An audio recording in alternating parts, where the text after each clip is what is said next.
आम तौर पर एक सवाल अक्सर बच्चों द्वारा पूछा जाता है। बड़ा सा इंटरेस्टिंग सवाल है। चाहे आप स्कूल के छात्र रहें, चाहे कॉलेज के छात्र रहें, या फिर आप किसी परीक्षा की तैयारी कर रहे हैं कि सर पढ़ाई में मन नहीं लगता। जब मैं पढ़ने बैठता हूँ तो फिर जो है ना थोड़ी देर बाद मन उचट जाता है, ध्यान नहीं लगता, डिस्ट्रैक्ट हो जाता है। ठीक है, यानी पढ़ाई में रुचि नहीं होती। तो पढ़ाई में रुचि न होने का अलग अलग जो है ना कारण है। और एक बड़ा जो है ना इंटरेस्टिंग जो है ना ये टॉपिक है, रुचि होना। तो रुचि कहाँ होती है? आपका इंटरेस्ट कहाँ होगा जहाँ मन लगेगा? तो पढ़ाई में मन नहीं लगता, मन नहीं लगता, रुचि नहीं होती। तो रुचि हमारा किस काम में रुचि होती है या मन लगता है? जिसको करने में आनंद आए। अगर किसी काम को करने में आनंद आता है तो वहाँ पे रुचि होती है। तो पढ़ाई में आनंद नहीं आता तो रुचि नहीं होती। इससे क्या होता है कि बार बार आपका ध्यान भंग हो जाता है। इस चीज़ों पर ध्यान दो। जब आप ठीक है सुबह कोई टॉपिक लेकर के बैठे पढ़ने के लिए, आपको टॉपिक ही समझ में नहीं आया, तो फिर आपकी रुचि उस पर कैसे जो है ना डेवलप होगी? तो इसलिए पढ़ाई को या उस टॉपिक को समझना बहुत ज़रूरी है। जैसे एक किताब है ईट दैट फ्रॉग, है ना, यानी पहले मेढक खाओ। तो वो भी एक किताब है कि कठिन काम जो है ना सबसे पहले करो। लेकिन पढ़ाई थोड़ा सा उसका उल्टा है, ईट दैट फ्रॉग की तरह नहीं है। पढ़ाई आपको जो है वो एकदम ऐसे स्टार्ट होनी चाहिए सुबह में, या जब भी आप बिगनिंग करते हैं। नए नए पढ़ने, मान लीजिए नया नया आप पढ़ने के लिए जो है ना आए हैं, परीक्षा की तैयारी करने आए हैं, और सीधे यहाँ से शुरू कर दिए 1 2 3 4 5 नंबर से तो आप शुरू नहीं कर सकते ना, 1 से शुरू कर सकते हैं। यानी ऐसा कोई टॉपिक पढ़ें जो क्या हो, इंटरेस्टिंग, आपको अच्छे से समझ में आए। मान लीजिए कि अगर गांव देहात से आ रहे हैं तो खेती बाड़ी के में पढ़ना शुरू कीजिए ना, जो एग्ज़ाम में आता है। आप कृषि के बारे में पढ़िए, कृषि विकास, कृषि की समस्याएं, किसानों की समस्याएं, बाढ़, सूखा। तो घर पे आप देखें, बड़ा मज़ा आएगा।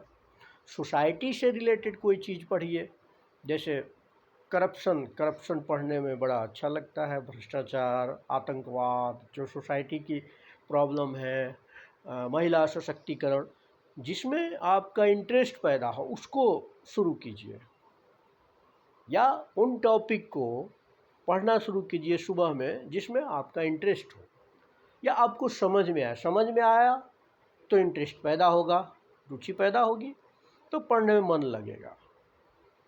तो टॉपिक ही आपको समझ में नहीं आता है, टॉपिक ही समझ में नहीं आता है, तो फिर आपको कैसे पढ़ने में मन लगेगा? नहीं लगेगा। इसलिए टॉपिक समझना बहुत ज़रूरी है। अगर टॉपिक आप समझ लेते हैं तो फिर कोई दिक्कत नहीं है। तो सबसे पहले तो उन टॉपिक को पढ़ना शुरू करें जो समझ में आता है। और दूसरा कारण है कि कुछ लोग ज़बरदस्ती पढ़ते रहते हैं। कुछ लोग ज़बरदस्ती, कोई कहेगा आज तो मैंने लगातार 4 घंटे पढ़ा। ठीक है, कितने घंटे पढ़े? 4 घंटे लगातार पढ़ा, जिसमें जो है ना 4-5 घंटे लगातार पढ़ा। और पढ़ाई के दौरान मैंने कुछ नहीं किया, 4 घंटा 5 घंटा पढ़ने के अलावा कुछ नहीं किया, ब्रेक भी नहीं लिया, तो यकीन मानिए कि पढ़ाई में रुचि धीरे धीरे ख़त्म हो जाएगी। इसलिए आपको ब्रेक लेना ज़रूरी है, ब्रेक लेना ज़रूरी है। आप आधे घंटे में ब्रेक लीजिए। आपको लगता है कि आधा घंटा 30 मिनट्स जो है ना 30 मिनट्स पे ब्रेक कुछ ज़्यादा हो जा रहा है, मतलब जल्दी हो जा रहा है, तो आप कम से कम 45 मिनट या फिर आप कह सकते हैं कि 45 मिनट से लेकर के आपको 60 मिनट के बीच कम से कम 5 मिनट का ब्रेक लेना है।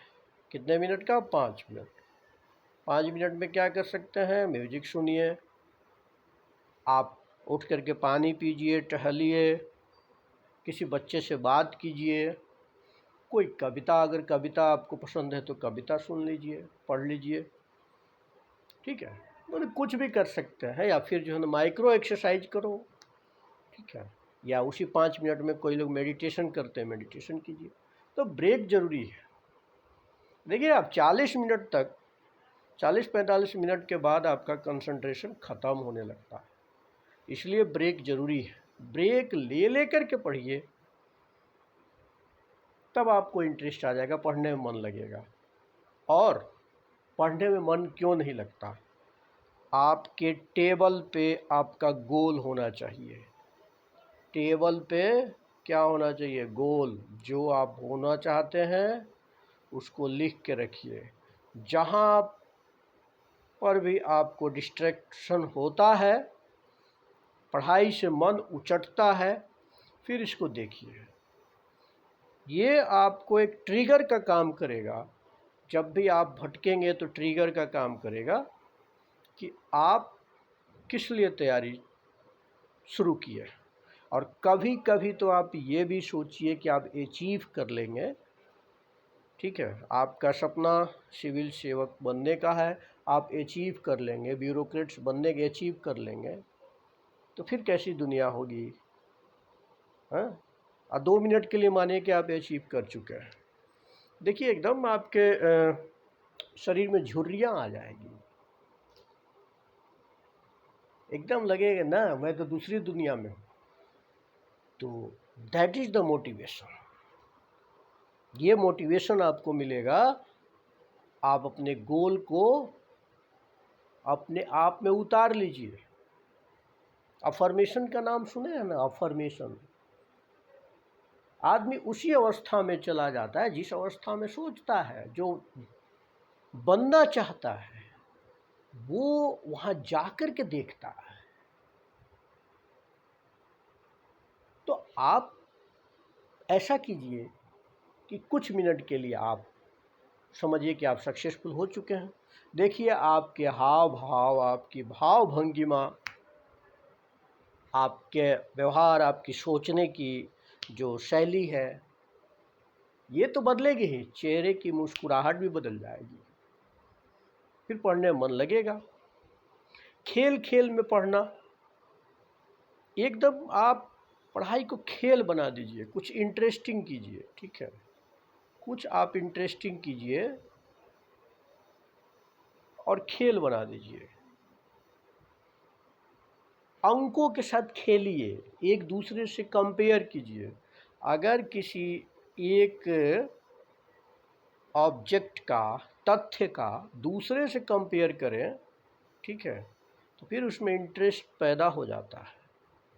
तो आप इन दोनों चीज़ों को क्यों नहीं कंपेयर करते? कंपेयर करके पढ़ना, इंटरलिंक करना, ये यूपीएससी की बहुत बड़ी डिमांड है। या आप पीसीएस या अन्य परीक्षाओं की तैयारी कर रहे हैं जहाँ पे मुख्य परीक्षा होती है, उसकी डिमांड है। तो हमेशा सोचते रहिए, इतिहास से भूगोल में जाइए, भूगोल से आप साइंस में जाइए, साइंस से आप जो है ना पॉलिटी में चले जाइए, कंपेयर कीजिए और अपडेट रहिए। अगर आप अपडेट रहते हैं, नई नई चीज़ों को जो है ना खोजते रहते हैं, फिर मन लगेगा आपका। तो खेल बना दीजिए ना। क्रिकेट, मान लीजिए कि क्रिकेट खेलने के शौकीन बहुत लोग हैं, तो क्रिकेट खेलने में बोरियत थोड़ी होती है। मुझे सिनेमा देखने का शौक़ कभी हुआ करता था, आज उतना नहीं है, तो कभी बोरियत नहीं हुई। अच्छी सिनेमा देखने अक्सर मैं चला जाता था, स्कूल बंक करके नहीं, कॉलेज बंक करके नहीं, लेकिन जब भी छुट्टी मिलता था तो अकेले चला जाता था। आप भी सिनेमा देखते होंगे क्योंकि आपका इंटरेस्ट है। मुझे एक्सरसाइज करने में बड़ा आनंद आता है, आज भी आता है। उसमें मैं बोर महसूस नहीं करता क्योंकि उसमें मन लगता है। मन तभी लगेगा जब आप उस चीज़ को समझ रहे हैं। तो पढ़ाई में आपने इकोनॉमिक्स बहुत लोगों को अच्छा नहीं लगता, इंडियन इकोनॉमी, क्योंकि टर्म ऐसे हैं, इतने कठिन कठिन जो है ना, भारी भारी शब्द दे देता है। तो जब तक आप उसको तोड़ करके नहीं पढ़िएगा, ब्रेक करके, तो समझ में नहीं आएगा। लंबे लंबे सेंटेंस रहते हैं, उस सेंटेंस को तोड़िए। इंटरेस्ट पैदा करने का एक बहुत ही बड़ा जो है ना फॉर्मूला मैं आपको दे रहा हूँ। कारण एक सेंटेंस को आप कई पार्ट में तोड़ दो, तोड़ करके छोटे छोटे सेंटेंस बनाओ, फिर समझने की कोशिश कीजिए। कोई टीचर बता दे तो वेल एंड गुड, बहुत अच्छा है। टीचर बता दे कोई तो फिर बहुत अच्छा है। अदरवाइज आप नेट से सर्च करके उसके बारे में समझने की कोशिश कीजिए। तो टॉपिक अगर क्लिष्ट है, टॉपिक समझ में नहीं आ रहा है, तो पढ़ाई में कहाँ से मन लगेगा। बहुत ज़रूरी है। ब्रेक हो गया, ईजी से शुरुआत कीजिए, आसान से शुरुआत कीजिए, आसान टॉपिक से। उन चीज़ों को शुरू में पढ़िए, एनसीईआरटी की छोटी छोटी बुकलेट्स पढ़िए जो आसानी से समझ में आ जाती है। ईट दैट फ्रॉग वाला जो है ना मेथड यहाँ लागू नहीं होगा कि पहले मेढक खाओ उसके बाद जो है ना बाद में आसान कुछ खाएंगे, मीठा खाएंगे, रसगुल्ला। पहले मेढक खा लेते हैं, शाम को रसगुल्ला खाएंगे, नहीं। यहाँ आपको लर्निंग करना, पहले रसगुल्ला खाइए, धीरे धीरे समझिए। मेढक शाम को खा लीजिएगा, कोई दिक्कत नहीं। तो छोटे छोटे पार्ट में आपको तोड़ करके पढ़ाई करना होगा। अगर किसी चीज़ की परेशानी है आपको, मान लीजिए कि कोई प्रॉब्लम है आपके पास, ठीक है, घरेलू प्रॉब्लम है, ठीक है, या सोसाइटी का प्रॉब्लम है, इकोनॉमिक प्रॉब्लम है, तो पहले उस प्रॉब्लम को दूर कीजिएगा, तभी आपका पढ़ाई में मन लगेगा। मान लीजिए कि कोई व्यक्ति जो है ना आपका करीबी बीमार पड़ा है, तो पहले उसको देखिएगा। उस बीच बैठ के पढ़ना संभव नहीं है क्योंकि बार बार वो दिमाग में आएगा। तो जो प्रॉब्लम है कोशिश कीजिए उस प्रॉब्लम को दूर कर लें और उसके बाद पढ़ाई करें। नहीं तो प्रॉब्लम जो है आपको बीच बीच में डिस्टर्ब करता रहेगा, तो ये काम नहीं करना है। बाकी सबके अपने, ये मैं कुछ अपना अनुभव बता रहा हूँ, बाकी आपके अपने तरीके हैं। आप जिस तरीके से पढ़ाई में मन लग सके वो कीजिए, लेकिन कंटिन्यू पढ़ना है, ब्रेक ले ले करके पढ़ना है और समझने की कोशिश करनी है। सबसे पहले रीडिंग बहुत इम्पोर्टेंट है। रीडिंग के बाद राइटिंग, आप राइटिंग कीजिए, और उसके बाद thinking, RWT, reading, writing and thinking, तीनों प्रोसेस उतारिए। स्टोरी बना के पढ़िए ना, मेंटल मैपिंग भी होता है ना, कोई चीज़ दिमाग में स्टोरी बना करके पढ़ना और उसको विजुअलाइज करना, ये पढ़ाई में मन लगाएगा। धीरे धीरे आप अभ्यस्त हो जाएंगे, फिर चीज़ों को जान लेंगे, तो फिर जो है ना न लगने वाली समस्या धीरे धीरे दूर होती जाएगी। शुरुआत कीजिए आसान रास्ते से, धीरे धीरे कठिन रास्ते पे जाइए, पढ़ते रहिए। हमने ये कोशिश की कि कई बार पूछा जाता है कि सर मन नहीं लगता, रुचि नहीं आती, कैसे पढ़ें। तो ब्रेक ले लेके पढ़ें, आसान चीज़ को पहले पढ़ें, पढ़ाई को खेल बना दें और फिर समझने की कोशिश करें। अगर कोई प्रॉब्लम है तो उसको पहले दूर करें, फिर पढ़ें। बड़े सेंटेंस को छोटे छोटे सेंटेंस में बांट करके पढ़ें। ठीक है, सभी लोग पढ़ते रहिए, देखते हैं इससे आप कितना फ़ायदा उठा पाते हैं।